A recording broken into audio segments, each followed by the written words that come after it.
this is the fire that burns coal and wood, but really it's for burning smokeless fuel, and any wood that you burn in here is only really to get the fire going. Certainly in terms of heating up the room, your wood, such as logs, not going to last very long at all, but they are quite nice to pop on every now and again. A bit of fun. But really, smokeless fuel, this stuff is the stuff that you want to be burning in the fire. How to open the door? Lift up here, open up. Don't leave the door open when you're burning. You won't make the best use of the heat. The idea is to seal this off completely once the fire is going, and then control the air intake by unwinding this. That opens it up, and that closes it up, so there's less air going in. You can also allow air in through the top here, but I tend to keep that closed, make it easier to control. Step 2.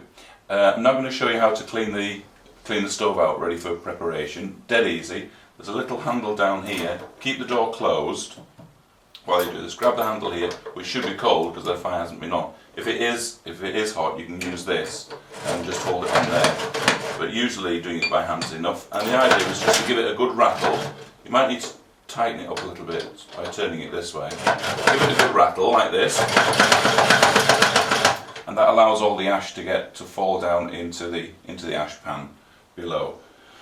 Obviously it's better if you do that when that's closed, so it reduces the amount of dust, and then maybe just leave it to settle for 30 seconds or so before you open it. Swing the handle up, open that out, and as you can see most of the dust is now gone. There is a little bit of ash in here, but that's fine. You need to make sure that there is some space there so that the air can come up. It doesn't need to be pristine clean. You might want to give this a little bit of a wipe round. Certainly I tend to find that with a hoover, I give that little bit of hoover out every now and again. This is a very useful device. Slipping it under here, there's the ash. Again, that should be cold now, but if it is hot, just be really careful.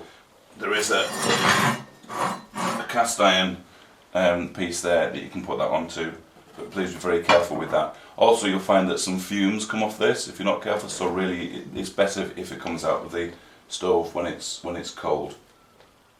So when you've emptied this, you then put that back in place here, ready to start the fire. So that's the stove pretty much ready now for stocking up with charging with wood and coal. And I'll show you how to do that in stage 3. Okay, stage 3. I'm now going to show you how to prepare the stove with fuel, how to get it going. So I've emptied the pan. In stage 2 we talked about getting the ash out and making sure that was cool. Certainly dispose of that safely. Yes, so this slides back in here. Okay, and the first thing, now you can use firelighters at this stage, so a couple of firelighters in there can be really handy. I've found that firelighters work really well, but you still need wood, really. I've also found that rolled up newspaper works just about as well as your firelighters, really. So they've been crumpled up into pieces like so, and then in this stage what we're going to do really is just to get the wood burning, and we're going to add the coal later.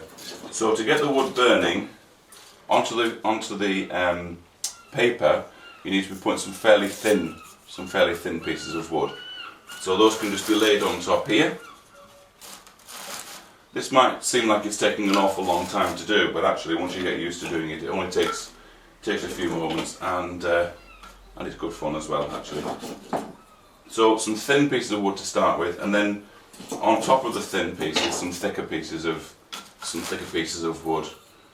And you will find an axe out the back if you want to do some chopping of wood yourself.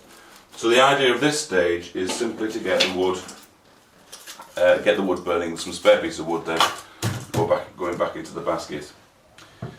So we've got the paper underneath, and we've got the the wood on top, thin pieces, and then the thick pieces on top of there. I find this is a really useful lighter because you can reach right in there, get the paper burning.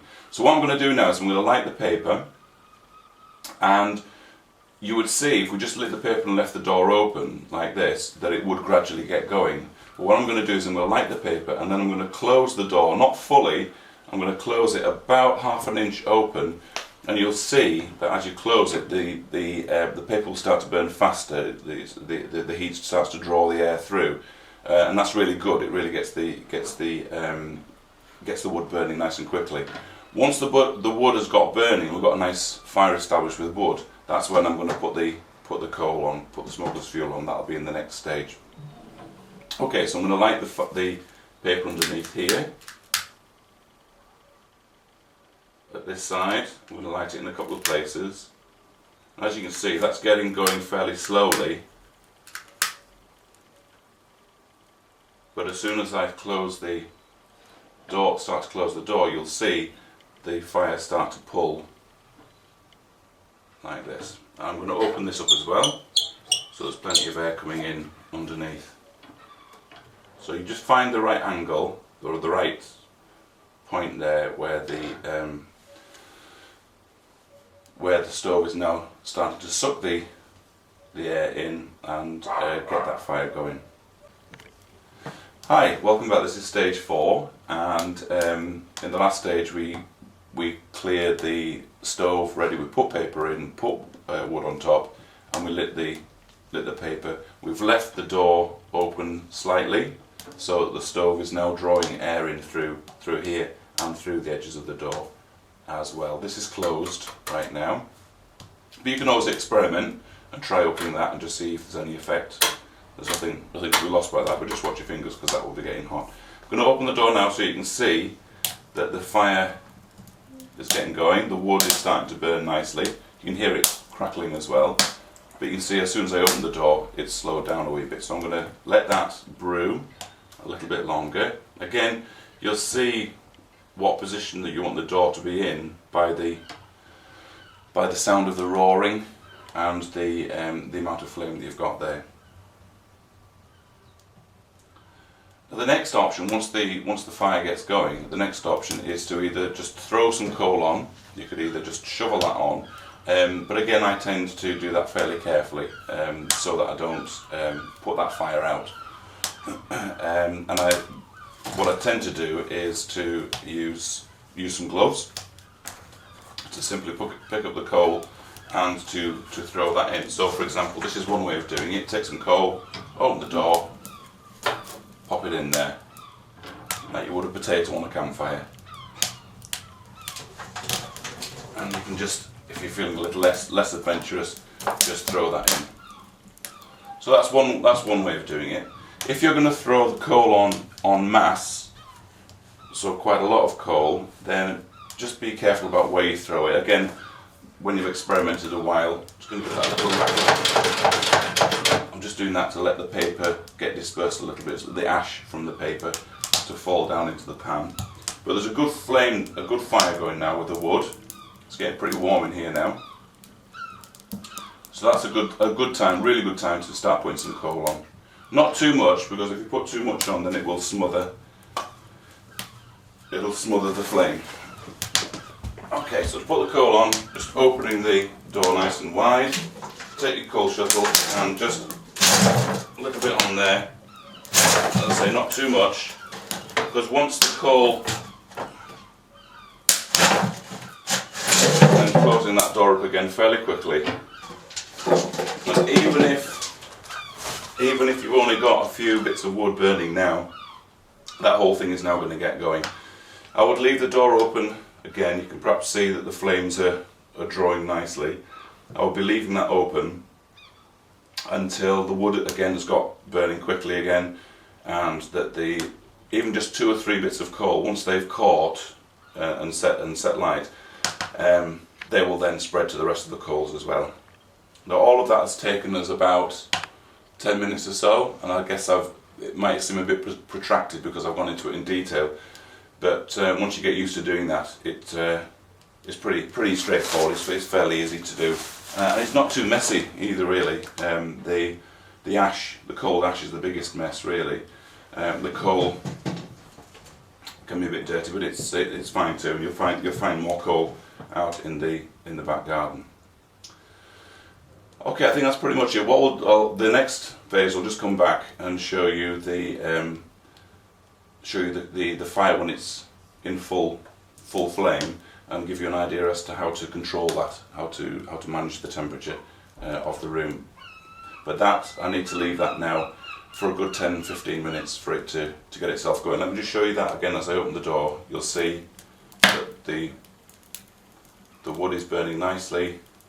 I can see that some of the coal is already starting to glow red down here, so the coal is getting going nicely. Notice again, as I've opened the door, the flames have gone down again, and you will soon lose the flame if you're not careful. So just popping that back to that stage here. You could probably get away with closing the door now and sealing it, because there's quite a lot of air going in through here now anyway. But to just be on the safe side, just to get it going quickly, I'm going to leave the door open slightly, so that will really charge get the coal going quickly, just for the sake of the film really. And also if it was cold in here, if you want a flame quickly, then that's what you would do to control that. So the next stage, when we come back, that fire will be glowing red, and I'll show you how to control the temperature of that. Okay, this is stage 5 of lighting the fire. I'm sitting here now and I can really feel the heat coming from this now. It's actually looking really lovely. The door is still slightly ajar, so there's a good draft going through here. I'm going to open the door now so you can see the flame better. Okay, so the coal itself is alight now, and the wood is pretty much all gone. What I'm going to do now is to close that completely and fairly firmly close it here. And now I'm going to use this piece of equipment because this is going to probably, it's actually still quite cold, but it will have a tendency to get warm. I'm going to knock all that coal down, sort of compress it down. That's because I don't want it to burn too quickly and to lose all the heat up the chimney. So I'm just going to give that a little rattle with the door closed. Remember, if you're rattling like this, what that's doing, it's turning a plate inside of here, so it's knocking all the coal down.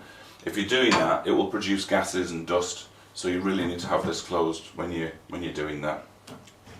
So let's have a quick look now in there. You notice I opened that slowly so that the draft would just take any dust up the chimney. So that's a lovely fire now, and that will now burn with that amount of coal. There's probably about a kilogram of coal on there, and that will now burn nicely for certainly an hour, probably longer. You've got the option now of putting lots more coal and banking that up. I would say, don't go above this kind of a height, right? You don't want to get too much coal in there. That's just a nice amount. A little bit more will be fine. And then, if you want the room to be nice and hot, so you want plenty of heat coming from this, it's a 4.5 kilowatt burner. If you want plenty of heat, then the more air you let in, the better. You might want to open this, so that will really help to burn the coal quickly. If you want to burn it slowly, closing this off, closing this down here. Now I'm doing this with my hands at the moment because it's still quite cool. Later on this is going to get very hot, and so you may need to use the glove to do that for yourself, to close this. When it's tight closed, there will still be some air going in there, but not much. And you can see the fumes are collecting in here now, simply because there isn't the oxygen to burn the fumes off. So you probably want to just leave at least a little bit of air going in here. But again, I think once you've had it going a few times, you'll get used to what's right. With that stacked up with coal and with that tight, it will actually stay warm right the way through the night. So you can get up in the morning and it'll still be quite warm. Yeah. So I think that's about it. That's now showing you how to clean the stove, prepare the wood, prepare the paper, light that, get the wood going, get the coal going, and then using the door and these controls here to control the amount of heat.